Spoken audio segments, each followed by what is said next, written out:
जिन मामूली मसालों को हम हल्के में लेते हैं, वे एक समय भूमि और समुद्र के द्वारा हजारों मील दूर ले जाए गए थे।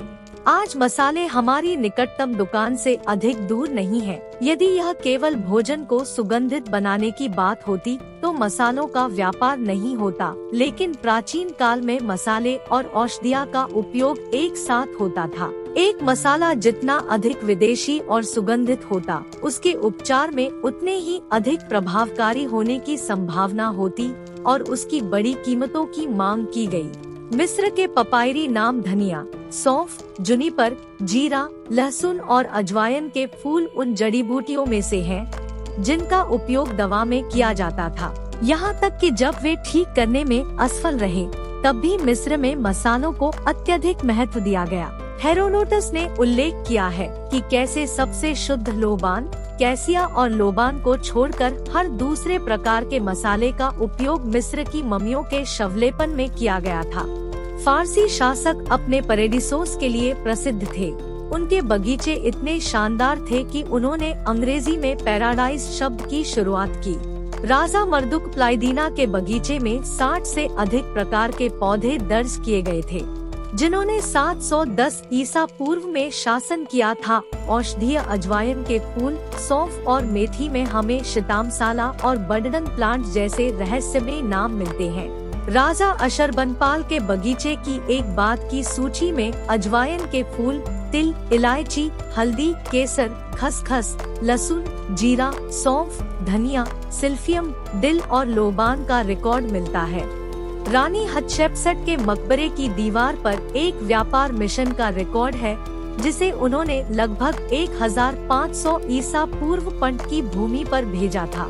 जहाजों और व्यापारियों के एक बेड़े को लाल सागर और सोमाली तट पर भेजा गया। पंट से उसके जहाज सोना, हाथी दांत, जिंदा पेड़, लोबान और सुगंध द्रव्यों से भरे हुए वापस आए।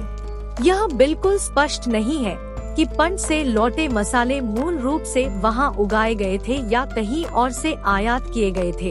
पहली शताब्दी के एक ग्रीक लेखन में दालचीनी और कैसिया का वर्णन अफ्रीका के हॉर्न स्थान, जो पंट की भूमि के पास है, में किया गया है। फिर भी अब हम जानते हैं कि ये मसाले पूर्वी एशिया में उगते हैं। शायद जिस चीज ने अफ्रीका के इस क्षेत्र को मिस्र के व्यापारियों के लिए इतना आकर्षक बनाया, वह न केवल वहां पाए जाने वाले प्राकृतिक संसाधन थे, बल्कि इसके व्यस्त बंदरगाह भी थे। आधुनिक मिस्र में लाल सागर पर कुसीर अलक्यू में एक रोमन बंदरगाह से पता चलता है कि मसाले रोमन साम्राज्य तक कैसे पहुँचे और कहां से आए। दूसरी शताब्दी ईसा पूर्व के प्राचीन खंडहरों में चित्र भारतीय नाम केटन को दर्शाते हैं और तमिल भाषा में इस्तेमाल होने वाली लिपि के अंश भी दिखाता है। इनके साथ प्राचीन काली मिर्च के दाने भी मिले हैं। मसाले में व्यापार का एक नेटवर्क था जो रोमन दुनिया के किनारों को प्रशांत महासागर के पास के द्वीपों से जोड़ता था। 5वीं शताब्दी ईसा पूर्व में लिखते हुए हेरोडोटस ने एक अजीब कहानी सुनाई कि कैसे दालचीनी के व्यापारी अपने मसालों को इकट्ठा करते थे। वह दालचीनी की उत्पत्ति के बारे में बहुत कम जानते थे। यह कहां से आता है और यह किस भूमि पर इसका उत्पादन किया जाता है, लेकिन उन्हें पता था कि इसे हासिल करना कितना मुश्किल था।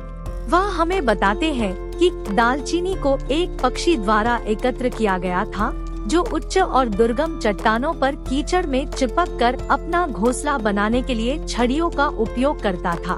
चतुर व्यापारियों ने बैल और गधों को बड़े टुकड़ों में काटकर दालचीनी पक्षियों के लिए फेंक देते थे। ये दालचीनी पक्षियों के लिए अप्रतिरोध्य थे, जो नीचे झपट्टा मारते थे और उनके साथ वापस अपने घोंसलों में उड़ जाते थे। दुर्भाग्य से उनके घोंसले इतने मजबूत नहीं थे कि उनमें रखा मांस का वजन सह सके। जब वो उसमें मांस का टुकड़ा रखते थे तो उनके घोंसले जमीन पर गिर जाते थे। व्यापारी वो दालचीनी उठाते थे और वह उसे बेच देते थे। बाद की पौराणिक कथाओं में दालचीनी पक्षी, जिसे सिनामोलॉगस कहा जाता है, एक क्रूर और बड़ा जानवर बन गया। दालचीनी के व्यापारी अपने ग्राहकों को यह कहानी बताकर खुश करते थे, क्योंकि दालचीनी की कल्पना करना जितना कठिन था, वे इसके लिए उतना ही अधिक शुल्क ले सकते थे। For more updates, subscribe our channel, click the video link and enjoy watching the video.